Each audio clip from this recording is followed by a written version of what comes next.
මේ කන්ඩිෂන් කරන්න වෙලා Alto 800 2015ක් ඒ කියන්නේ එන්ජින් ටියුන් අප් එක තුන උඩ කොටස් ටික මෙන්න මේ විදිහට තියෙනවා. අපි ඉන්ටේක් මැනිෆෝල්ඩ් එක එළියට ගලව ගත්තට පස්සේ තියෙන මෙන්න මේ විදිහට මේ ඩිග්‍රීස් කාලා තමයි මේ කුණු දූවිලි අල්ලලා තියෙන්නේ. ඒකට චේම්බර් එක ඇතුලේ තියෙන මෙන්න මේ විදිහට තනිකර කාබන් තියෙන මේවා සුද්ධ වෙන්න ඕනේ. ඒතකොට තෙල් උරා ගැනීම සිද්ධ වෙන්නේ නැති වෙන්න. බලන්න මේ කොරඩ වෙලා තියෙන වතුර ලයින් එක ගලවලා සුද්ධ කරන්න ඕනේ. අනිත් එක තමයි මේ ඔයිල් ලීක් වලට අපට් කර ඔයිල් ලීක් එකේදී මෙන්න මෙතනින් යනවා. ආයේ මේ මෙන්න මේ මුල්ලෙන් යනවා.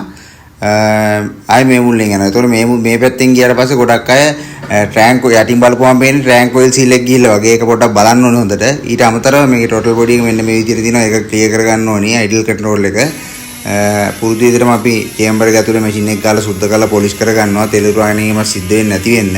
සුද්ධ වුණාට පස්සේ තියෙන තත්ත්වය තමයි මේ හැම වාහනේම වගේ හොඳටම සුද්ධ වෙන්න ඕනේ. මේ චේම්බර් එක ඇතුලින් ධම්ම සම්පූර්ණයෙන්ම සුද්ධ වෙන්න ඕනේ. කෙමිකල් ගාලා බ්‍රෂ් කරලා සුද්ධ කරගන්න මැෂින් එකකින්. ඊට අමතරව අපි ඉන්ටේක් එක මේ විදිහට කෙමිකල් වලින් සුද්ධ කරලා ඉවරලා හයි ප්‍රෙෂර් ගහලා තියෙන ඔක්කොම දූවිලි ටික යවලා ඉවරලා කාබන් ටික යවනවා. ඒ විදිහට කන්ඩිෂන් කරගත්තොත් සෑහෙන කාලයක් යනකම් ආයෙ අතක් තියන්න දෙයක් නැහැ.